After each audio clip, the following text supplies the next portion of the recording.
Selamat datang di perkuliahan online mata kuliah pengantar akuntansi. Semoga teman-teman dalam keadaan yang sehat dan tidak kekurangan suatu apapun. Pada hari ini kita akan membahas materi yang keempat. Ini materi yang akan kita bahas masih ada kaitannya dengan materi sebelumnya. Sebelumnya kita membahas mengenai pencatatan yang resmi. Jadi persamaan dasar akuntansi itu sebenarnya bukan pencatatan yang resmi, ya, tetapi pencatatan yang resmi yang sudah kita pelajari minggu kemarin itu adalah jurnal. Nah, hari ini bahas materi kita adalah jurnal dan posting. Jurnal dan posting. Nah, tapi karena perkuliahan ini menggunakan YouTube, maka di sini akan ada perubahan materi minggu depan. Jadi minggu depan yang seharusnya kita membahas mengenai jurnal penyesuaian, itu akan saya gunakan untuk membahas materi yang sama. Jadi materi ini akan saya bahas 2 kali.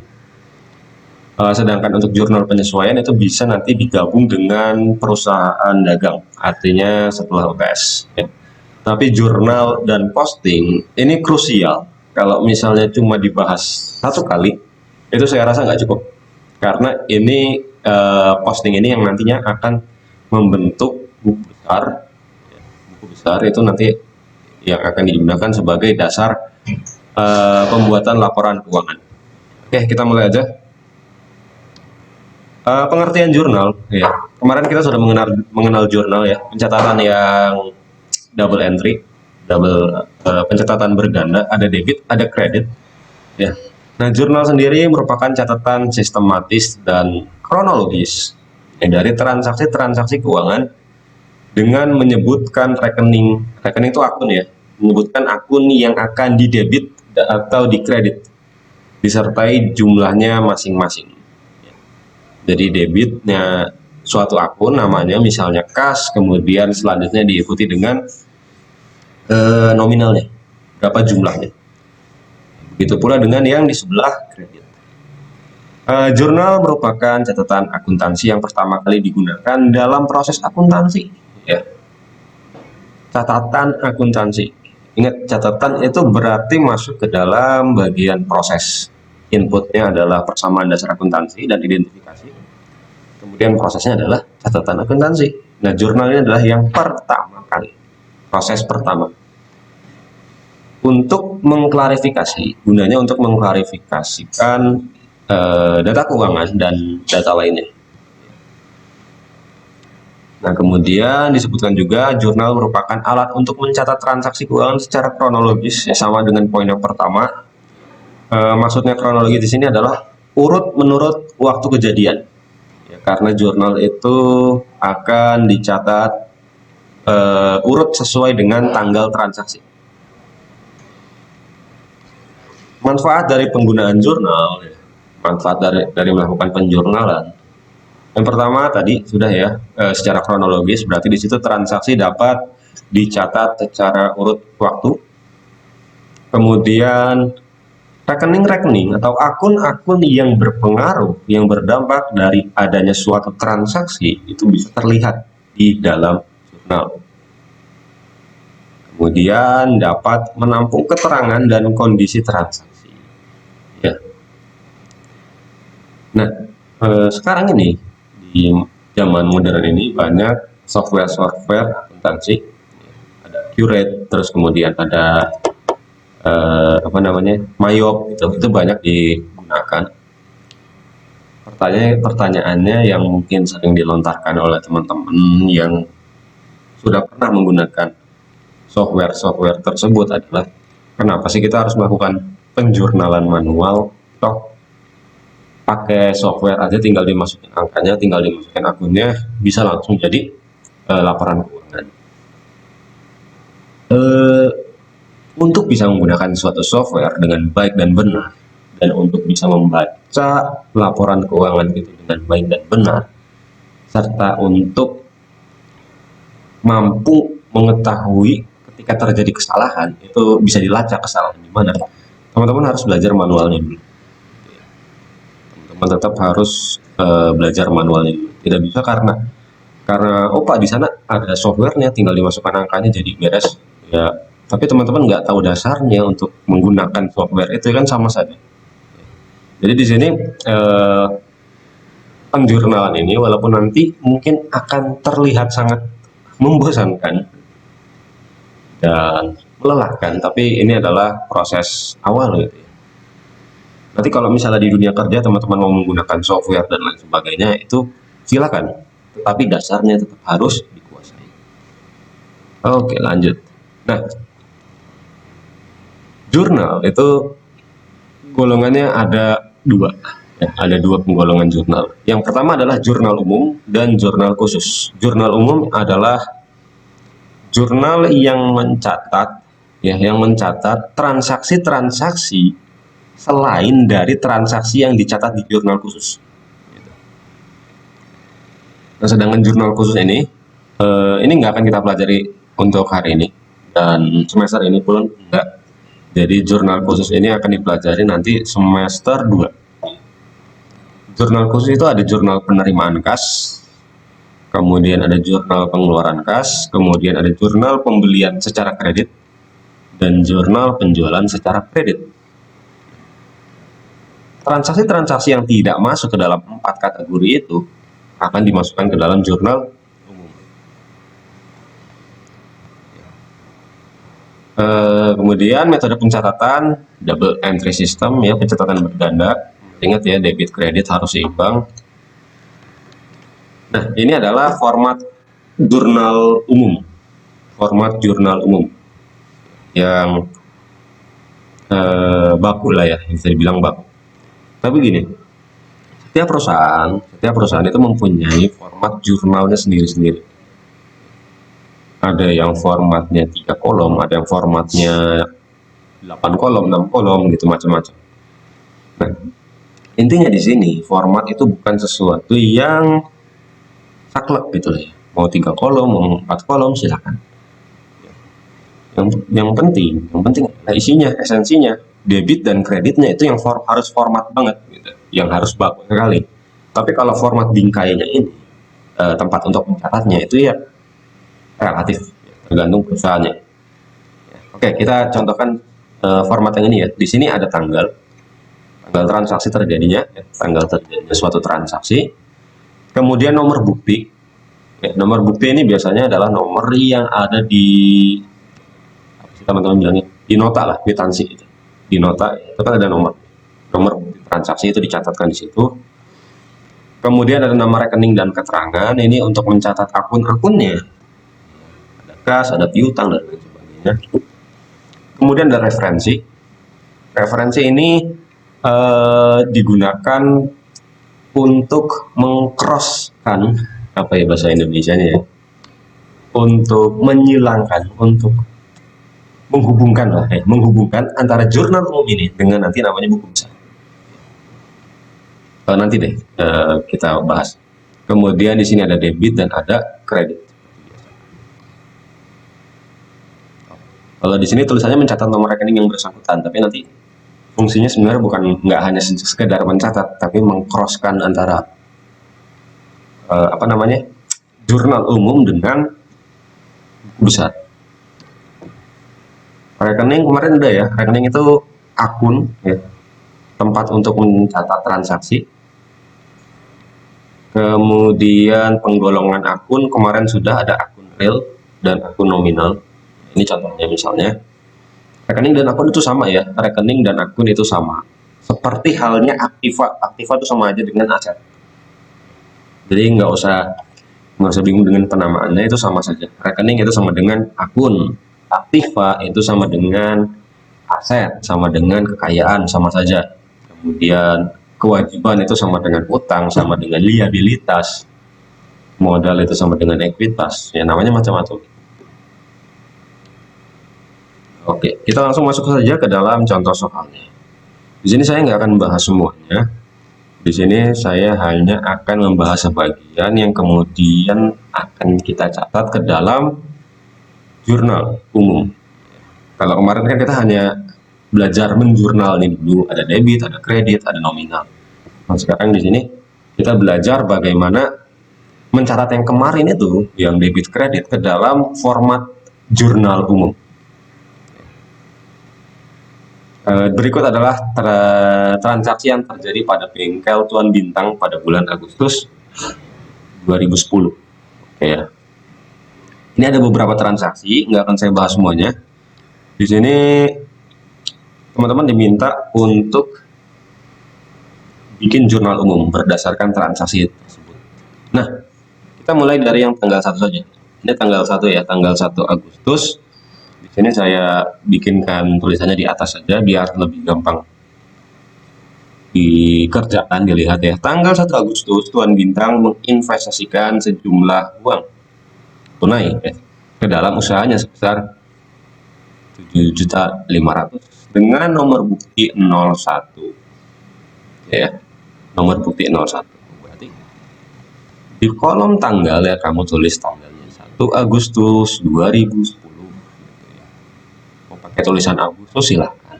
Jadi soal mau seperti ini silahkan. Yang penting bisa dipahami sama yang baca. Kemudian nomor bukti di sini ya, nomor bukti transaksinya kamu masukkan ke sini. Nah di sini adalah bagian rekening dan keterangan, yaitu untuk mencatat nama akunnya serta posisinya di debit atau kredit ya. Di sini asumsi teman-teman sudah paham ya, debit itu kas itu masuk debit kalau apa, kemudian masuk kredit kalau apa. Kalau bagi yang belum paham silakan tonton video saya yang sebelumnya, atau nanti diskusi di grup silakan, atau boleh tanya personal juga boleh lewat WhatsApp. Di sini kasnya di debit 7.500.000, modal Tuan Bintang di kredit 7.500.000. Standar ya, ini transaksinya transaksi yang dibayar tanggal 5 dibayar sewa ruangan bengkel untuk bulan Agustus tahun 2010 sebesar 750.000. Nomor buktinya 2. Oke. 5 bulan 8 10 ya, ini adalah tanggal transaksi. Terus nomor bukti debitnya ini mungkin nama akun baru, sewa dibayar di muka 750.000, kreditnya kas 750.000. Kenapa nggak beban sih? Kenapa nggak beban sewa? Kenapa di sini malah sewa dibayar di muka? Jadi begini, kalau suatu sewa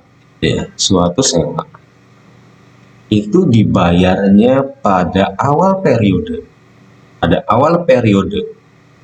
untuk kemudian sewa tersebut digunakan dalam periode tersebut, itu adalah sewa dibayar di muka. Contoh ini tanggal 5 kan, 5 itu masih terhitung awal bulan kan, awal bulan tanggal 5, sewa bengkel untuk bulan Agustus, artinya sewanya dibayar di depan untuk penggunaan bengkel selama 1 bulan. Berarti kan bayarnya di muka kan, terus kemudian dimanfaatkan seterusnya. Itu adalah sewa dibayar di muka. Atau ada istilahnya namanya persekot sewa. Tapi lebih gampang diingat ya, sewa dibayar di muka. Sewa dibayar di muka 750, kas 750. Nah, kemudian kalau beban sewa yang seperti apa? Kalau beban sewa itu kebalikannya. Ruangannya misalnya, bengkelnya itu sudah dimanfaatkan selama 1 bulan, baru di akhir bulan itu bayar.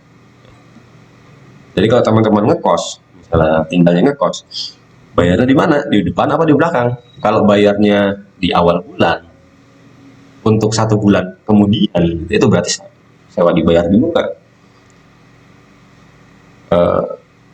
Sewa kos-kosan gitu misalnya, belum tinggal di kosan tersebut tapi bayar dulu, nah itu berarti sewa dibayar di muka. Tapi kalau misalnya teman-teman ngekos langsung diperbolehkan masuk, kemudian bayarnya nanti akhir bulan, itu berarti beban sewa gitu ya, ingat ya, sewa dibayar di muka dan beban sewa. Nggak hanya sewa saja, banyak nanti transaksi-transaksi lain yang melibatkan pembayaran di muka. Lanjut, dibeli perlengkapan untuk ruang bengkel dari toko Raja Wali ya, sebesar 6 juta secara tunai, nomor bukti 3 ya. Ditulis tanggalnya dulu, kemudian nomor bukti nomor 3 ya, kemudian perlengkapan di debit, kreditnya kas sebesar 6 juta. Kalau misalnya bingung kenapa perlengkapan dan kas, silakan pelajari lagi materi-materi sebelumnya. Tanggal 10 dibeli dari toko Ramayana berbagai peralatan seharga 5 juta dengan kredit. Nomor bukti transaksi adalah 4. Oke, ditulis tanggalnya tanggal 10 bulan 8, nomor buktinya adalah 04, terus peralatan di debit, kreditnya adalah utang sebesar 5 juta. Dan terakhir, untuk contoh ini adalah yang terakhir, tapi sebenarnya transaksinya masih ada lebih banyak lagi. Nanti boleh dikerjakan di rumah buat latihan saja. Tanggal 14, Tuan Bintang mengambil uang dari kas usahanya sebesar 350, nomor bukti 05. Oke. Jadi ini adalah transaksi yang mungkin baru juga. Si pemilik usaha itu bisa saja suatu waktu mengambil uang kas punya perusahaan untuk kepentingan dia pribadi. Dalam asumsi entitas yang pertemuan pertama itu mengatakan bahwa kekayaan punyanya perusahaan itu harus dipisahkan dengan kekayaan punyanya si pemilik. Nah, tapi kan sangat memungkinkan si pemilik ini mengambil uang yang ada di punya perusahaan, yang ada di dalam perusahaan untuk kepentingan pribadi. Kepentingan pribadi yang tidak berdampak apapun pada perusahaan itu kan sangat memungkinkan. Ya, kamu punya warung misalnya, ngambil duit dari warung buat beli baju misalnya, kan itu kan nggak ada kaitannya sama warung. Nah, transaksi tersebut itu disebut dengan ya, di Indonesia bacanya macam-macam. Ada yang bilangnya private, ada yang bilangnya private. Tapi kalau misalnya teman-teman buka Google kemudian dituliskan itu PRIFE dalam bahasa Inggris, kemudian didengarkan suaranya, itu bunyinya private. Ya, apapun itu teman-teman tulisannya private gitu ya. Tuan Bintang 350, kreditnya kas karena yang diambil adalah kas. Bisa saja yang diambil adalah peralatan, maka kalau yang diambil peralatan, kreditnya peralatan, tapi debitnya tetap yang priv ini. Oke, nah ini adalah contoh dari jurnal umum. Kalau kemarin kita hanya sepotong-sepotong saja mempelajarinya satu transaksi, tapi tidak dikurung dalam suatu format yang resmi. Ini sekarang adalah format resminya, jurnal umum. Ya. Oke, kita kesampingkan dulu jurnal umum. Ada satu lagi, ya. Ini masih pada dalam bagian proses, ya, masih bagian proses. Setelah dilakukan penjurnalan semuanya, maka langkah setelahnya, setelah melakukan penjurnalan, itu adalah memindah bukukan. Bukunya dipindahin dari jurnal umum ke dalam sesuatu yang kita sebut dengan buku besar, ya. Atau bahasa Inggrisnya general ledger. Bukan karena bukunya berukuran besar ya. Ini namanya aja buku besar. Mungkin zaman dulu ketika belum ada teknologi, memang dicatatnya di buku yang besar, makanya disebutnya buku besar. Tapi kalau sekarang ya enggak juga, kan dicatat di komputer. Tapi namanya masih tetap menempel buku besar. Nah, buku besar itu adalah kumpulan dari rekening atau kumpulan dari di dalam buku besar itu ada satu form, satu halaman, satu lembar full tulisannya kas doang. Artinya semua kas yang terjadi di dalam perusahaan dan transaksi yang melibatkan kas itu juga akan dicatat di buku besar. Kalau di jurnal tadi, di jurnal yang ini pencatatannya kan double entry. Artinya satu akun bisa dipasangkan dengan akun yang lain. Contoh, ini adalah kas dipasangkan dengan modal tuan bintang. Sewa dibayar di muka dipasangkan dengan kas. Perlengkapan dipasangkan dengan kas. Nah, setelah semua transaksi di jurnal, maka masing-masing akun itu akan dikelompokkan berdasarkan jenisnya. Masing-masing akun ini akan dikelompokkan berdasarkan jenisnya. Yang kas masuk ke dalam kas semuanya.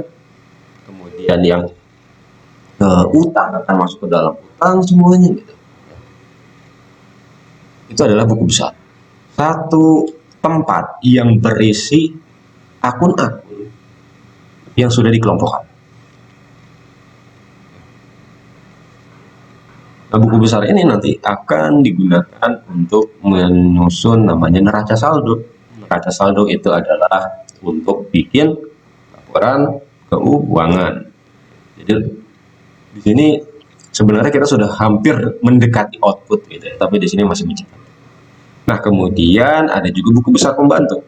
Tapi nggak akan kita bahas dulu. Ini semester 2. Di sini buku besar pembantu ada buku besar pembantu aktiva, ada buku besar pembantu utang modal dan sebagainya.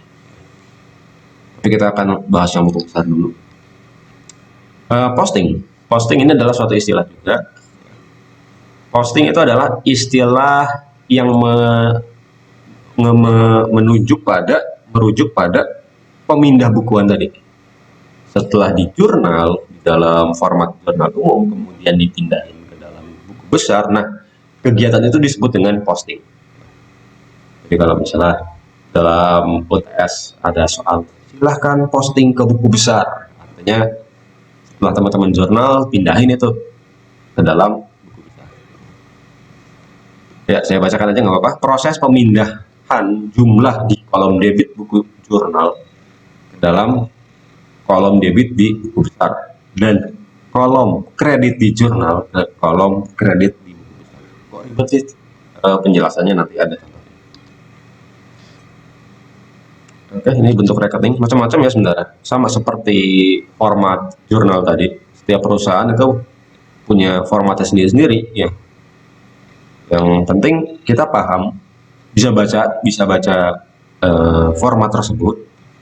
Itu nggak masalah mau formatnya bentuknya kayak apa juga sama saja. Ini contoh satu ya di sini. Kemudian juga ada bentuk yang sederhana. Ini bentuk akun T. Ini nggak ada di dunia umum, di keadaan sesungguhnya ini nggak ada. Ini hanya ada di pelajaran SMA. Ya, bentuk sederhana, hanya untuk membantu untuk memperjelas. Ini bentuk 3 kolom. Itu ya. Oke. Saya akan ambil satu contoh saja untuk buku besar. Ini soalnya saya pindahkan ke sini dulu. Oke.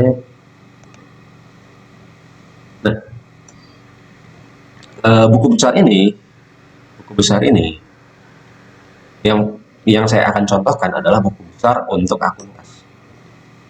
Di sini ada namanya kas.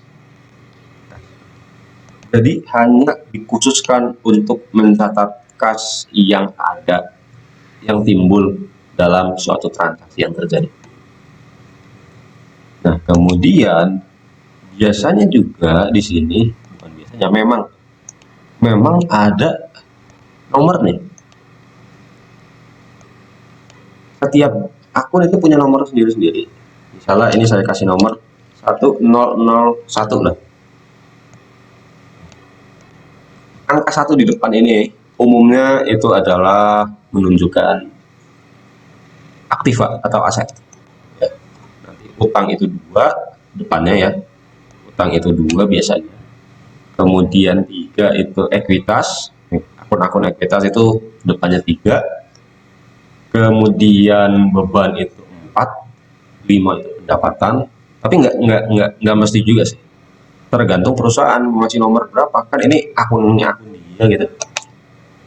Saya kasih nomor 1001 Ini aset ya, satu di sini adalah aset dan di sini adalah aset nomor 1. Nah, umumnya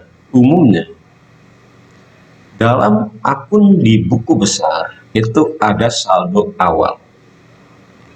Tidak semua akun ada saldo awalnya sih. Tidak semua akun ada saldo awalnya. Hanya akun-akun yang masuk ke dalam neraca itu yang punya saldo awal. Sedangkan akun yang masuk ke buku besar itu tidak punya saldo awal. Oke, di sini kas punya saldo awal. Saldo awalnya adalah saldo kas akhir di periode sebelumnya. Tadi ini bulan apa ya? Ini bulan Agustus kalau nggak salah kan? Oh ya, Agustus. Artinya saldo senilai 356.250.000 ini merupakan saldo kas akhir di bulan Juli. Habis Juli kan Agustus ya. Di akhir Juli, angka kas tersebut akan menjadi saldo awal di bulan Agustus. Nah, karena kas memiliki saldo normal di bagian debit, ya, kalau lupa saldo normal itu ada di video sebelumnya, silakan dilihat. Karena kas itu ada di saldo normal debit, maka saldo awalnya juga ditulis di debit, ya. Di debit. Sedangkan kalau kredit itu untuk pengurangan. Begitu pula dengan yang mempunyai saldo normal di kredit. Misalnya utang, dia nyatetnya di kredit di sini. Dan debit adalah pengurangan. Oke. Nah, kemudian debit, kredit. Nah, biasanya di sini ada saldo untuk melihat pergerakan nominal suatu akun, naik atau turun. Kita akan coba satu. Pada tanggal 1 Agustus 2010, si Tuan Bintang itu menyetorkan kas kan, ya di sini ya 7.500.000. Ya. Gimana cara postingnya? Ya udah, kita ikut aja tanggalnya. Karena tanggalnya sama, itu boleh di skip, ya. Atau gampangnya saya tulis aja deh, takutnya nanti salah. Tanggal 1 bulan 8 tahun 2010 juga.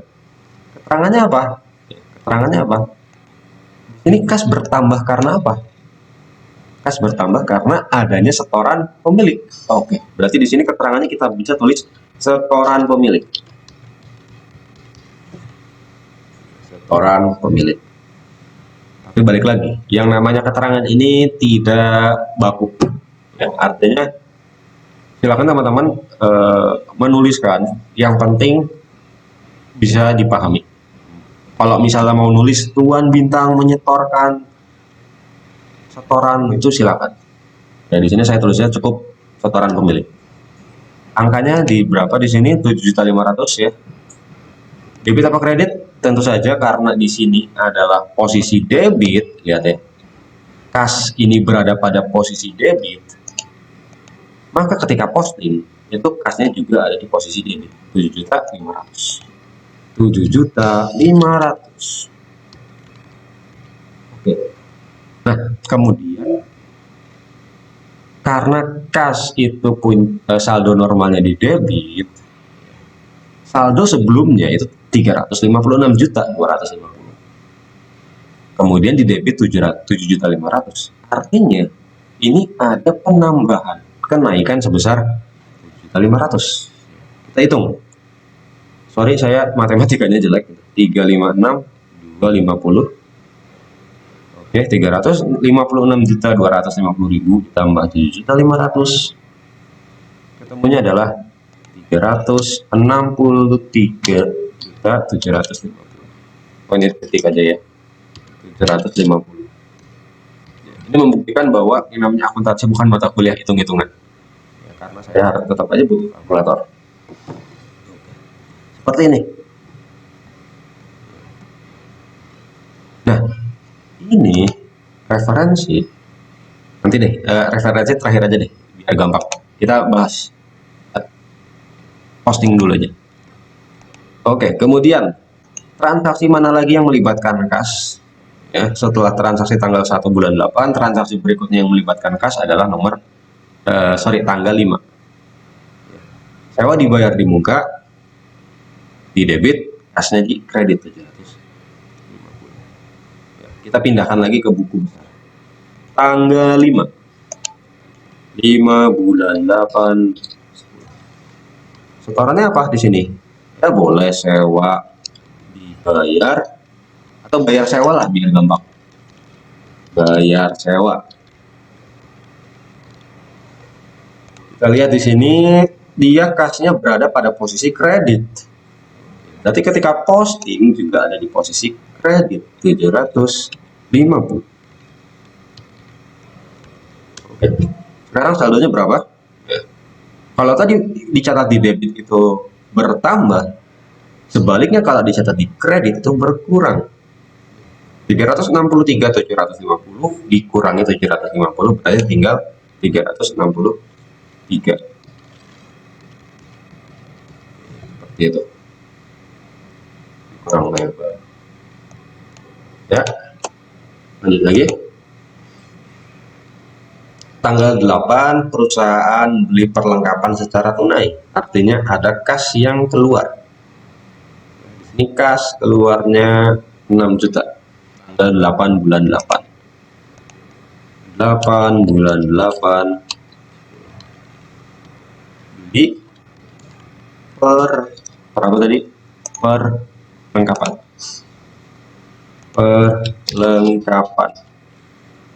Sebesar 6 juta, berarti tadi posisi kasnya ada di kredit 6 juta, kita pindahkan juga di posisi kredit 6 juta. Saldonya berarti juga berkurang lagi, 363 juta dikurangi 6 juta, 363 dikurangi 6, 357 juta. Nah, seperti itu. Oke. Next, tanggal 10 bulan 8. Di sini transaksinya tidak melibatkan kas. Berarti di skip untuk yang buku besar kas. Kemudian di tanggal 14 ada pengambilan pribadi oleh Tuan Bintang atau private. Bahasa Google-nya private. Oke. Saya tambahkan. Oh, nggak bisa ini ya. Insert cell. Gimana caranya insert cell? Oh, ini. Tanggal 14 bulan 8 tahun 2010. Ya, kasnya berkurang karena apa? Karena reviewnya Tuan Bintang. Ya udah tulis aja. Tuan Bintang boleh. Yang penting jadi pahami ya. Untuk keterangan ini tidak baku, tapi yang penting bisa dipahami. Sebesar 350, di mana kas di sini dicatat pada posisi kredit. Maka pindahkan juga di sini 350 di kredit. Oh, kebanyakan ya di kredit. Artinya ini juga berkurang. 357 juta. 357 juta dikurangi 350.000, ketemunya adalah 356.650.000. Terus aja ini transaksi di buku besar yang akun kas ini akan terus terus berlanjut selama ada transaksi yang melibatkan kas. Jadi kalau di jurnal ini ada transaksi berikutnya yang melibatkan kas, ya pasti akan diposting juga ke buku besar. Dan tidak hanya kas, semua akun, ya ingat, semua akun mempunyai akun tersendiri di buku besar. Makanya di sini ada nomornya untuk membedakan satu akun dengan akun lain.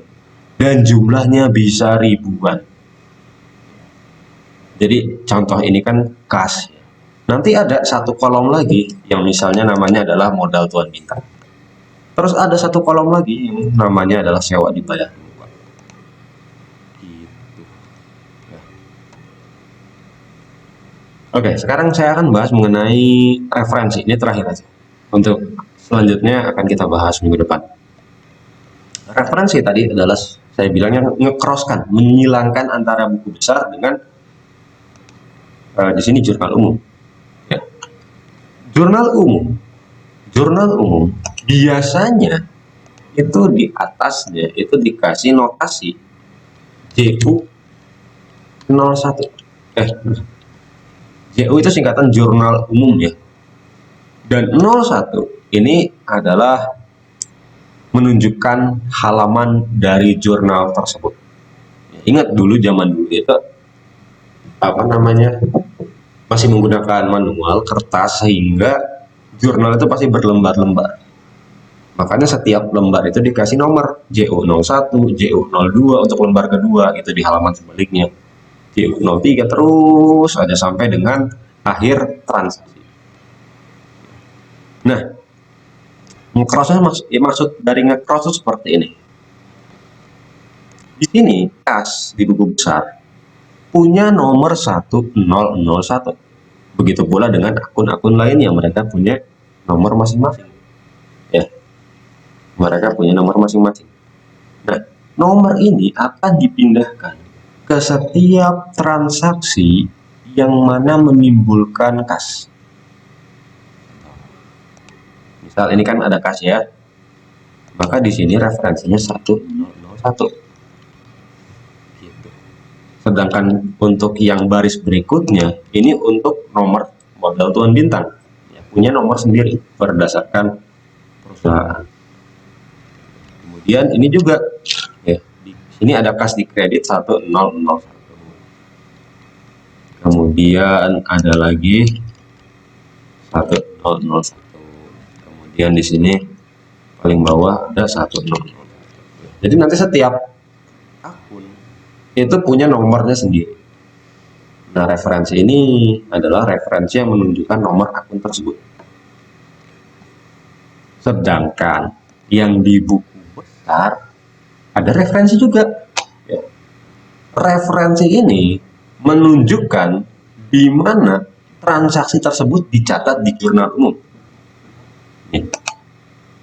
Karena ini hanya ada di JU1 semua, maka ya di sini referensinya adalah JU1 semua. JU01. Semuanya JU01.